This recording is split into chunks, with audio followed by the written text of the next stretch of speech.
7h41 sur Europe 1. Au moins 120 000 Arméniens déplacés du Haut-Karabakh. Dans le conflit avec l'Azerbaïdjan, le cessez-le-feu a mis fin au combat, pas à la situation humanitaire catastrophique sur place.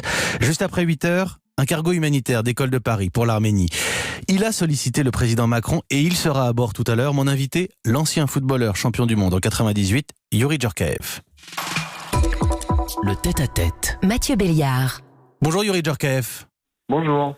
Alors il faut d'abord décrire la situation. C'est pour cela que vous vous engagez personnellement aussi pour alerter.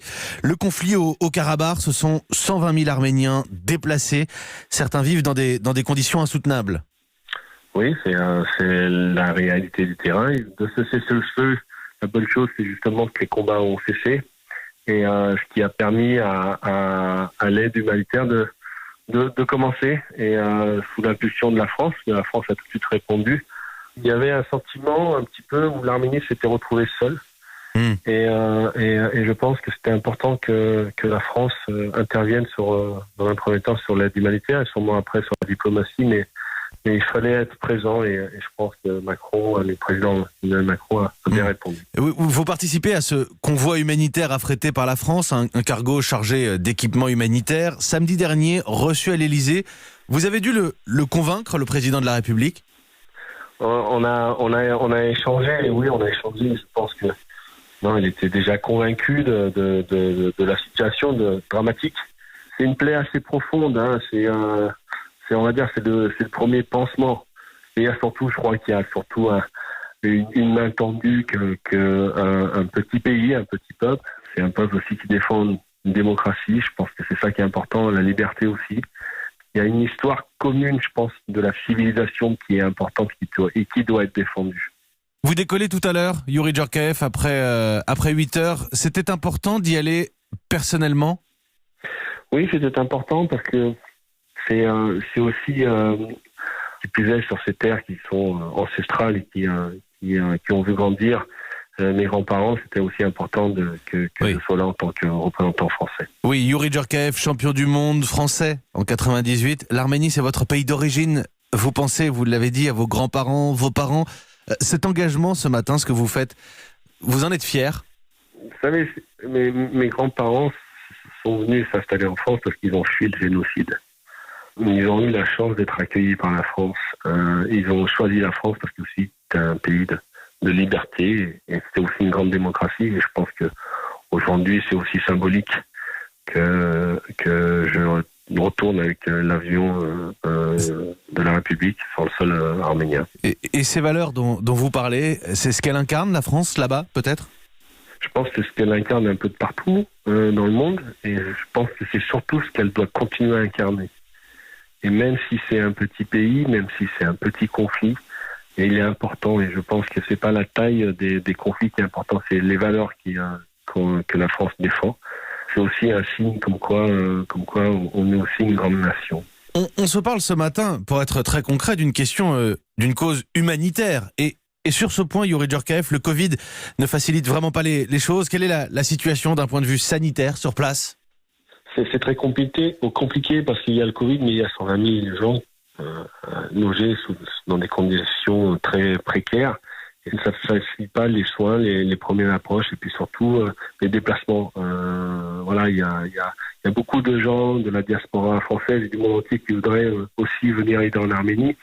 Et ils peuvent pas le faire à cause du Covid parce que c'est sûr que envoyer du matériel c'est très bien, mais il faut aussi une logistique sur place qui aujourd'hui fait faux bon aux autorités arméniennes. Et puis il y a le froid de la saison évidemment. Alors dans le monde daté d'aujourd'hui, je cite, partout ils sont accueillis à bras ouverts. Le pays n'a pas eu à installer le moindre camp. Lorsqu'ils arrivent, les réfugiés trouvent aussitôt un toit.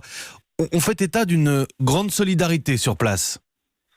Oui, c'est ça. C'est dans notre sang. Voilà.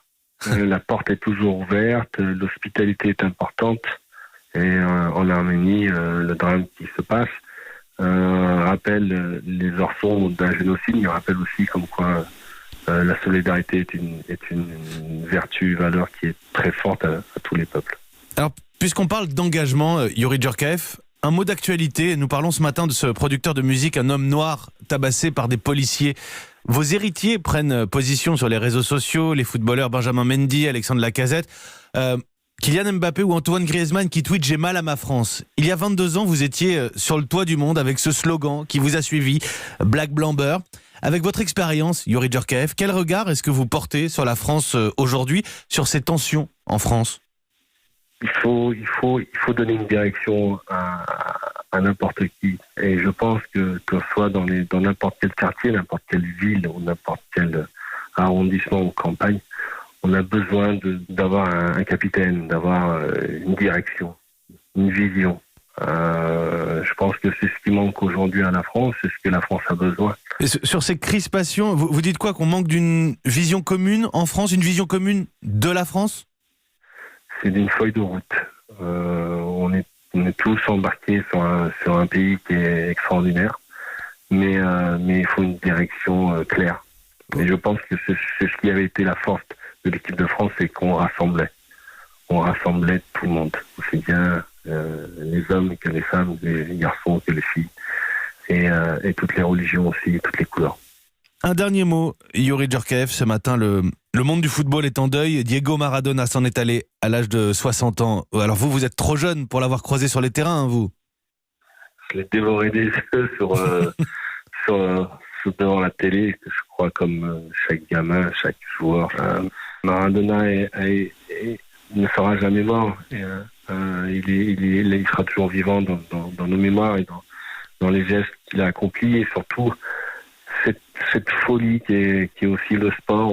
Bien sûr qu'on on reparlera souvent de ces démons, mais la beauté du football, comment un joueur venu d'un quartier défavorisé a réussi à embraser le monde par ses dribbles, par sa technique, par sa fantaisie, par son talent. Et je crois que c'est quelque chose qu'il faut souligner. Youri Djorkaeff, on est d'accord, hein, si Maradona jouait aujourd'hui, il serait au PSG ?